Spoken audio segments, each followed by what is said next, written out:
शुभ प्रभात। कैसे हैं आप सभी लोग। देखिए, पिछले एक सप्ताह से आप लोगों का कोई वीडियो नहीं पढ़ पाया था। सबसे पहले इसके लिए तो हम क्षमा प्रार्थी हैं। फिर आज अपना अगला अंक लेकर के मैं उपस्थित हुआ हूँ।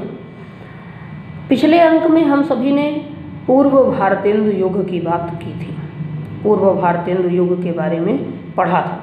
आज हम सभी लोग भारतेंदु युग को पढ़ेंगे। देखिए, इस बार मैंने फिर से ब्लैक बोर्ड का उपयोग नहीं किया है, इसलिए जहाँ कहीं भी आपको कोई भी समस्या होगी आप लोग हमसे संपर्क करते रहेंगे। देखिए, भारतेंदु युग सहित सभी युगों की जो समय सीमा है वो मैंने आप सबको पिछले अपने वीडियो में बता दी थी। ठीक है, इसके बाद जो अगला अब हम बताने चल रहे हैं, इसमें केवल मैं बोलता चल रहा हूँ, आप लोग नोट्स बनाते रहिएगा।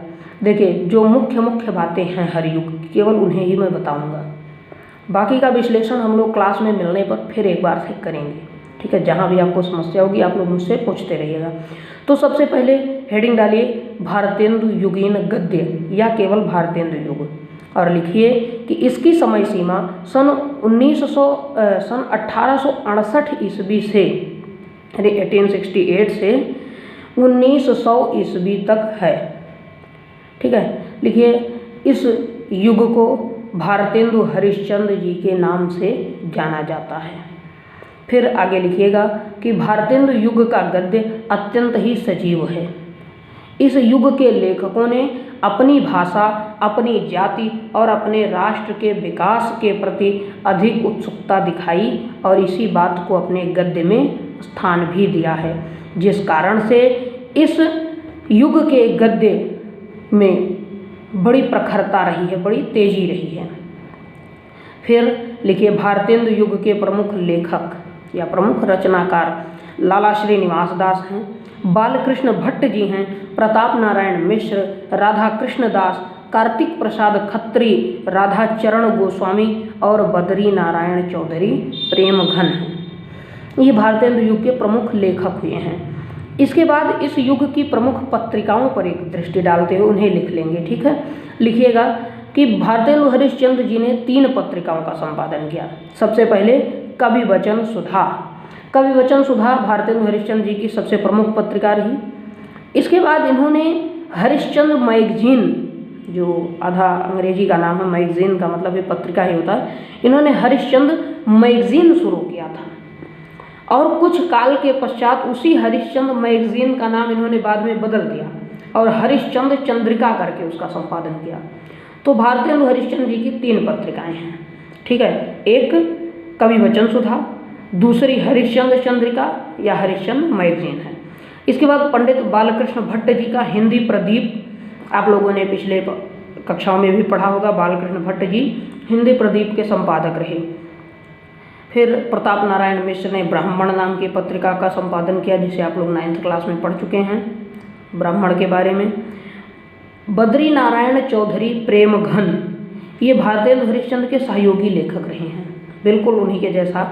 इन्होंने आनंद कादम्बिनी नाम की पत्रिका का संपादन किया है। आनंद कादम्बिनी नामक पत्रिका के संपादनकर्ता कौन थे? बद्री नारायण चौधरी प्रेमघन। लिखिएगा कि इस युग की पत्र पत्रिकाओं के माध्यम से हिंदी भाषा का प्रचार प्रसार बहुत व्यापक स्तर पर हुआ। ठीक है, इस समय भारतीय जनता की मुक्ति चेतना का नया रूप रंग साम्राज्य विरोधी स्वर लिए हुए था। अर्थात तो भारतीय लोगों के जो विचार थे वो अंग्रेजों के विरोध से युक्त थे, इसलिए भी इस युग के गद्य में काफ़ी प्रखरता पाई गई है। ठीक है, फिर आगे लिखिएगा इस युग में निबंध और नाटक अधिक लिखे गए हैं। सर्वाधिक निबंध और नाटक 17 नाटक अकेले भारतेंदु हरिश्चंद्र जी ने ही लिख डाले हैं। इसके बाद देवकी नंदन खत्री जी का प्रसिद्ध उपन्यास चंद्रकांता संतति, ठीक है, इसी युग में लिखा गया। इसके अतिरिक्त बालकृष्ण भट्ट और लाला श्रीनिवास दास ने भी अपने अपने उपन्यास इस युग में लिखे थे। तो ये तो बात थी भारतेंदु युग की। इसके बाद दूसरा युग हम लोग हेडिंग डालिए और लिखिएगा द्विवेदी युग। द्विवेदी युग की बात करते हैं तो हिंदी साहित्य में जिस प्रकार से भरपूर योगदान दिया भारतेंदु हरिश्चंद्र जी ने, उसी प्रकार से भारतेंदु जी के पश्चात दूसरे सर्वाधिक विद्वान व्यक्ति हुए आचार्य महावीर प्रसाद द्विवेदी जी। इन्होंने हिंदी साहित्य के क्षेत्र में अभूतपूर्व योगदान दिया। भारतेंदु जी ने जो हिंदी को संगठित किया था उसको और भी अधिक सुधार दिया और भी अधिक प्रखर बना दिया। इसलिए भारतेंदु के पश्चात सर्वाधिक प्रभावशाली व्यक्तित्व जो था वो द्विवेदी जी का था। इसीलिए इस सन 1900 से 1922 ईस्वी तक के काल को द्विवेदी युग का नाम दिया गया है। तो आप लोग अब लिखना शुरू कीजिए, जो मैं बोल रहा हूँ इसको आप लोग अपने नोट्स में लिखेंगे कि गद्य के क्षेत्र में भारतेंदु जी के बाद सर्वाधिक प्रभावशाली व्यक्तित्व महावीर प्रसाद द्विवेदी का था। इसीलिए भारतेंदु हरिश्चंद्र जी के बाद सन 1900 से 1922 तक के समय को आचार्य महावीर प्रसाद द्विवेदी के नाम से ही द्विवेदी युग के नाम पर जाना जाता है। हिंदी गद्य साहित्य की विषय वस्तु और भाषा शैली पर द्विवेदी जी की अमिट छाप है। फिर लिखिए, द्विवेदी युग की सबसे महत्वपूर्ण पत्रिका है सरस्वती, जिसके संपादक स्वयं आचार्य महावीर प्रसाद द्विवेदी थे। ठीक है, लिखिए, द्विवेदी जी ने भाषा का परिमार्जन किया, भाषा को बहुत शुद्ध बनाया है। ठीक है, और आगे लिखिए, इस युग में भाषा की नई नई शैलियों का विकास भी हुआ है। इसी युग में काशी में, बनारस में हिंदी नागरी प्रचारिणी सभा की भी स्थापना हुई है। देखिए, वैसे तो नागरी प्रचारिणी सभा का गठन जो था वो सन 1893 में किया गया था, यानी कि भारतेंदु के युग में, किंतु उसका संपूर्ण रूप से, सुचारू रूप से जो संचालन था वो सन 1900 से आरंभ हुआ और डॉक्टर श्याम सुंदर दास ने काशी नागरी प्रचारिणी सभा की स्थापना की थी। तो नागरी, आप लोग लिखेंगे कि इसी युग में नागरी प्रचारिणी सभा की स्थापना वाराणसी में हुई और सरस्वती पत्रिका उसी सभा के द्वारा ही पारित, मतलब प्रस्तावित थी और महावीर प्रसाद द्विवेदी जी इसका संपादन किया करते थे। द्विवेदी युग के प्रमुख लेखकों में नाम लिखिए जयशंकर प्रसाद जी का। जयशंकर प्रसाद ने लिखना शुरू किया द्विवेदी युग से। चतुरसेन शास्त्री, सुदर्शन, पदुमलाल पुन्नालाल बख्शी, आचार्य पद्म सिंह शर्मा, माधव प्रसाद मिश्र, सरदार पूर्ण सिंह, गोविंद नारायण मिश्र, श्याम सुंदर दास हैं, लाला भगवान दीन और गणेश शंकर विद्यार्थी, चंद्रधर शर्मा गुलेरी भी हैं। तो आप लोग 4-5 लोगों के नाम लिख लीजिएगा। इसके अतिरिक्त द्विवेदी युग में इंदु, ध्यान से सुनिएगा, इंदु, सुदर्शन, समालोचक, प्रभा, मर्यादा और माधुरी नाम की पत्रिकाओं का संपादन भी हुआ। पत्र पत्रिकाओं की दृष्टि से सर्वाधिक महत्वपूर्ण जो युग था वह द्विवेदी युग है। इस युग में बहुत सी पत्रिकाएं संपादित हुई हैं और बहुत सी, क्या हम कह सकते हैं, सर्वाधिक पत्रिकाएं इसी युग में आरंभ हुई छपना, जिनमें से ये नाम है इंदु, सुदर्शन, समालोचक, प्रभा, मर्यादा, माधुरी और सरस्वती पत्रिका। तो इन सभी पत्रिकाओं में सर्वश्रेष्ठ है। इससे अच्छी कोई पत्रिका उस काल तक नहीं छपी थी। ध्यान दीजिएगा, मैंने जो आपको एक PDF भेजा था उसमें अंत में सब कुछ सारणी के माध्यम से दिया गया है। ठीक है, तो आप लोग उन सारे चार्ट को अपनी कापियों में लिख लेंगे, किताब के भरोसे नहीं रहेंगे। और दूसरी बात ध्यान दें कि बस्ती में आज के समाचारों के अनुसार ये आदेश हुआ है DM साहब का कि हर रविवार, हर मंगलवार और हर बृहस्पतिवार को किताबें खुलेंगी, किताबों की दुकानें खुलेंगी। तो आप लोग पुस्तकें वहाँ से खरीद सकते हैं, इसलिए सभी किताब ले लीजिए। जब तक सरकार का कोई महत्वपूर्ण अगला आदेश नहीं आ जाता तब तक आप लोगों की ऑनलाइन कक्षाएं अनवरत चलती रहेंगी। तो मुझे उम्मीद है कि लगभग यह कार्य तब तक किया जाएगा जब तक विद्यालय ना खुल जाएं। ठीक है, तो आप लोग तब तक पढ़ना तो पड़ेगा ही, उससे कोई छूट नहीं है, इसलिए किताबें आप लोग खरीद लीजिए। ठीक है, तो भारतेंदु युग के बाद द्विवेदी युग को भी हम लोगों ने पढ़ लिया है। देखिए, थोड़ा थोड़ा बताने के कारण क्या हो रहा है, थोड़ी सी जल्दी हो रही है। अब अगली हेडिंग आप लोग डालिए, शुक्ल युग या छायावाद युग। देखिए, इसकी समय सीमा थोड़ी सी कम है द्विवेदी युग से। लिखिएगा, शुक्ल युग की समय सीमा सन 1919 से, या जैसा कि हमने 1900 से 1922 लिखा। देखिए, ये विद्वानों के मतभेद हैं, मैंने आपको पिछले वीडियो में भी बताया था। कुछ लोग 1919 से 1938 मानते हैं, जो कि आप नहीं लिखेंगे, आप लोग लिखेंगे इसकी समय सीमा सन 1922 से 1938 ईस्वी तक है। ठीक है। द्विवेदी युग के पश्चात एक ऐसा युग आया, ध्यान से सुनिएगा, मैं जो बोल रहा हूँ इसको लिखते चलना है, कि द्विवेदी युग के पश्चात एक ऐसा युग आया जिसमें मन के गहन विचारों को व्यक्त किया जाने लगा।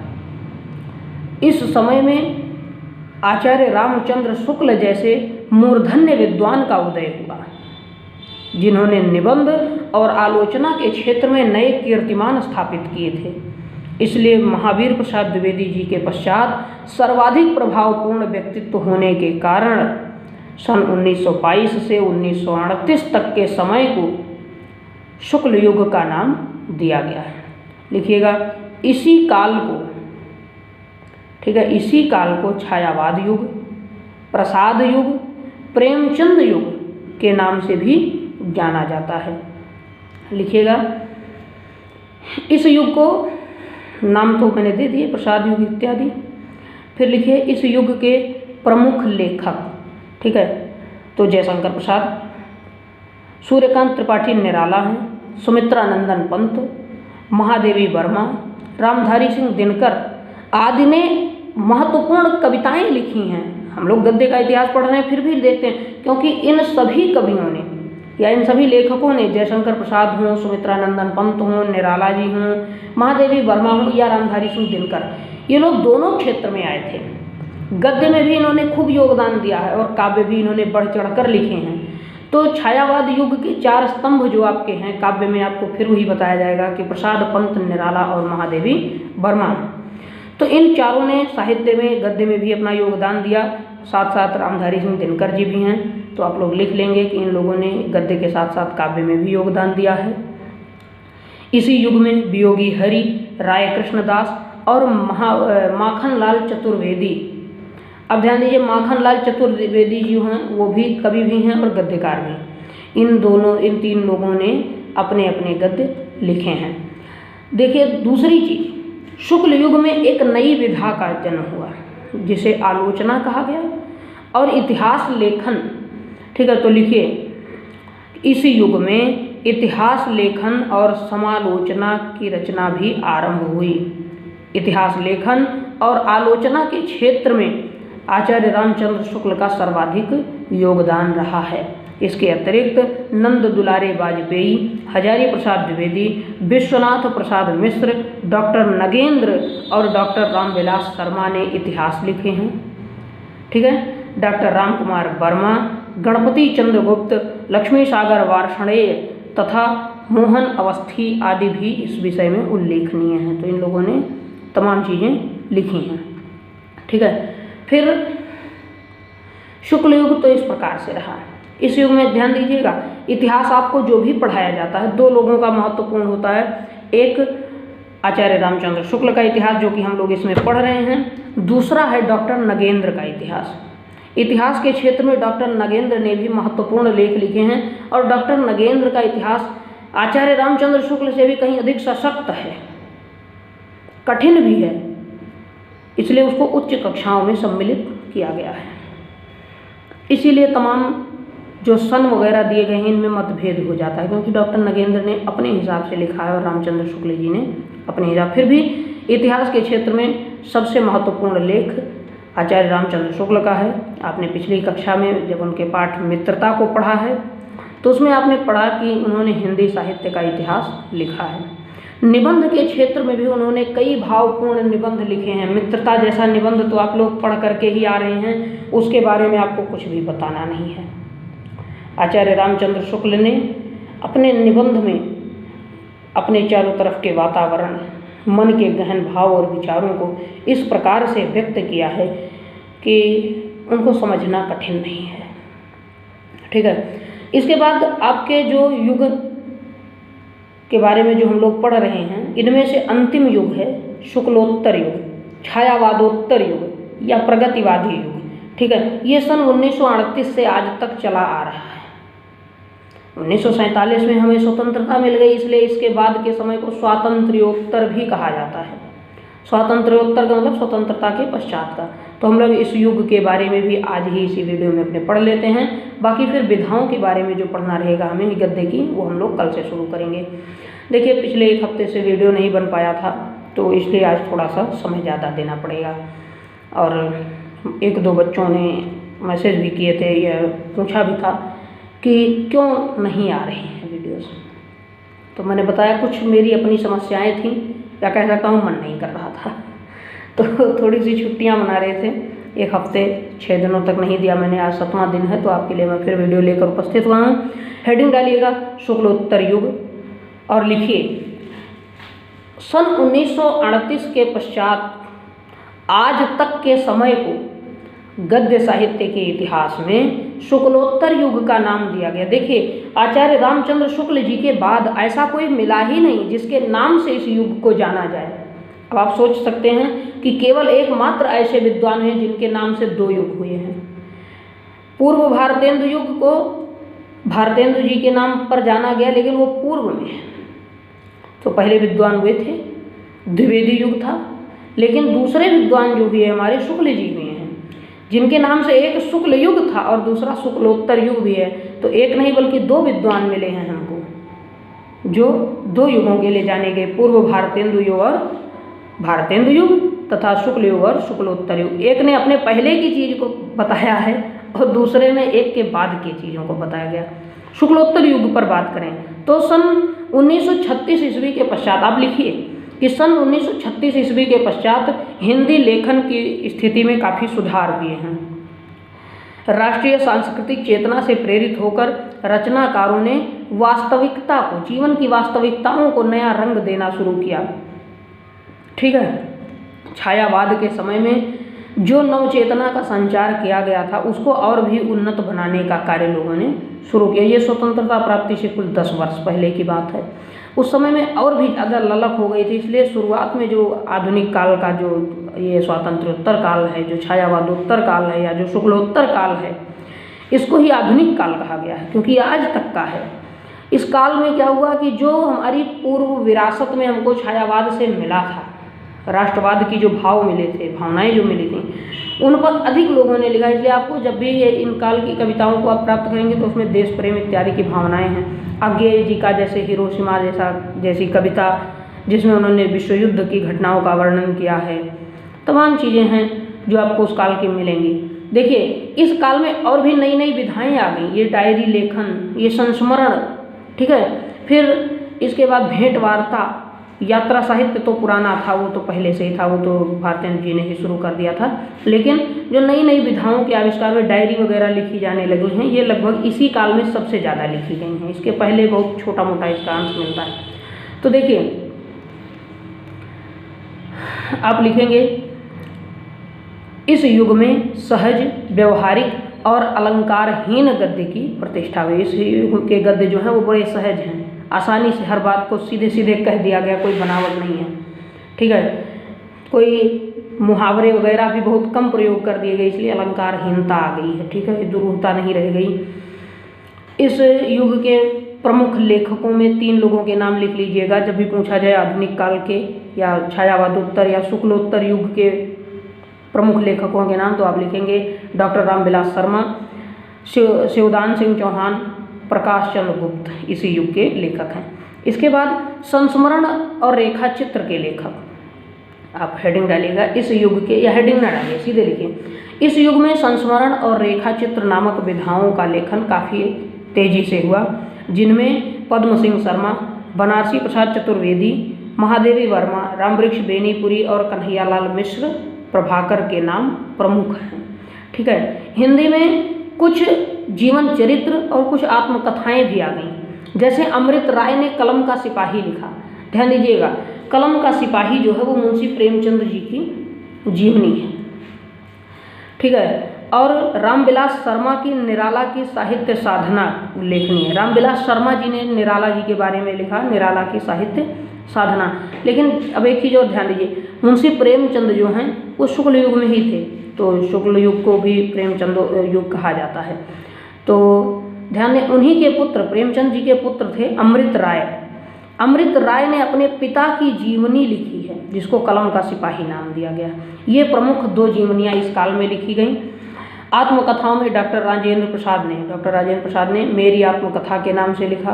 पांडे बेचन शर्मा उग्र ने, देखिए नाम सुनेगा, इन्होंने उल्टा लिखा, पांडे बेचन शर्मा उग्र इनकी उपाधि थी। इन्होंने अपनी खबर लिखी है। डॉक्टर हरिवंश राय बच्चन ने 2 खंडों में अपनी आत्मकथा लिखी। पहला, क्या भूलूं क्या याद करूं, ठीक है, क्या भूलूं क्या याद करूं, और दूसरा, नीड़ का निर्माण फिर। इसके बाद लिखिए, इस युग में निबंध, नाटक, कहानी, उपन्यास आदि के अतिरिक्त डायरी, रिपोर्टाज, रेडियो रूपक आदि विधाओं की रचना आरंभ हो गई थी। ठीक है, फिर इस युग के आधुनिक काल के नाटककार, आधुनिक युग के नाटक लेखकों में आप लिखिए उपेंद्र नाथ अश्क, विष्णु प्रभाकर, जगदीश चंद्र माथुर, धर्मवीर भारती, लक्ष्मी नारायण लाल और मोहन राकेश इस युग के सबसे प्रसिद्ध नाटककार रहे हैं। ठीक है, फिर और कुछ रचनाएं लिख लीजिएगा। उपन्यास लिखिए, आधुनिक युग के प्रमुख उपन्यास, शेखर एक जीवनी, परंतु, बहती गंगा, सूरज का 7वां घोड़ा, धर्मवीर भारती का सबसे प्रसिद्ध उपन्यास जो आपके कोर्स में है, जो बार बार परीक्षा में पूछा जाता है, सूरज का 7वां घोड़ा। ठीक है, इसको आप लोग लिख लीजिए। जैनेन्द्र कुमार, आज्ञेय, भगवती चरण वर्मा, धर्मवीर भारती, मन्नू भंडारी, यशपाल और अमृतलाल नागर आदि इस युग के प्रमुख उपन्यासकार और कहानीकार रहे हैं। ठीक है, कई निबंधकार भी हुए हैं इस युग में, जिन्होंने बहुत ही आलोचनात्मक निबंध लिखे हैं, बहुत ही समीक्षापूर्वक सांस्कृतिक, वैयक्तिक और सामाजिक विषयों पर दार्शनिक निबंधों की रचना जिन लोगों ने की है, उनमें हजारी प्रसाद द्विवेदी जी हैं। ध्यान रहे, हजारी प्रसाद द्विवेदी आधुनिक युग के हैं। प्रायः लोग गलती क्या करते हैं कि महावीर प्रसाद द्विवेदी की बजाय द्विवेदी युग में वो हजारी प्रसाद का नाम डाल देते हैं, जो कि गलत है। द्विवेदी युग महावीर प्रसाद द्विवेदी का था, आधुनिक युग में हजारी प्रसाद द्विवेदी जी हुए। तो जैनेन्द्र कुमार, आज्ञेय, विद्यानिवास मिश्र, वासुदेव शरण अग्रवाल, महादेवी वर्मा इस काल में भी थी, और हरिशंकर परसाई, इन लोगों ने इस युग में निबंध भी लिखे हैं। तो आप लोग इतने तक लिख लीजिएगा। इसके बाद अगली हेडिंग डालेंगे, हिंदी गद्य साहित्य की प्रमुख विधाओं के बारे में हम लोग कल पढ़ेंगे। ठीक है, आज के वीडियो में इतना ही। पढ़ते रहिए सभी लोग, और जहाँ भी समस्या हो मुझसे पूछिए। एक बार मैं फिर से अपना नंबर आपको बता दूं, आपको कभी भी किसी भी वीडियो को देखने पर, सुनने पर, पढ़ने पर जो भी समस्या हो, या फिर वीडियो ना मिलने पर आपको कोई भी समस्या हो, तो आप मेरे व्यक्तिगत नंबर पर मुझे फ़ोन करके, व्हाट्सएप करके या टेलीग्राम पर ही मुझसे संपर्क कर सकते हैं। मेरा नंबर है 8840 59 11 62, 8840591162। ठीक है, इसको आप लोग लिख लीजिए। कहीं भी समस्या, किसी भी दूसरे टीचर से आपको फ़ोन करने की ज़रूरत नहीं है। देखिए, मैं, ये कोई बुरी बात नहीं, आप अच्छा करते हो, अपने क्लास टीचर वगैरह से पूछो, लेकिन मैं इसका विरोध करता हूँ। मुझे पता नहीं क्यों अच्छा नहीं लगता, चाहे इसलिए कि मेरी बात दूसरे को पता चलती है या किसी भी कारण से, किंतु मैं इतना कह दूंगा आपके कि जब भी कोई समस्या आप मुझसे मिलो, जब मैं ना समाधान कर पाऊँ तब आप दूसरे के पास जाइए। जब तक मैं अपने आप को असमर्थ नहीं घोषित कर देता, आप किसी से सहायता न मांगे। सबसे पहले हिंदी का दायित्व जो है वो मेरा है, इसलिए आप मेरे पास आए। ठीक है, तो नंबर आप लोग नोट करके जहाँ भी समस्या होगी मुझसे पूछते रहिएगा। धन्यवाद।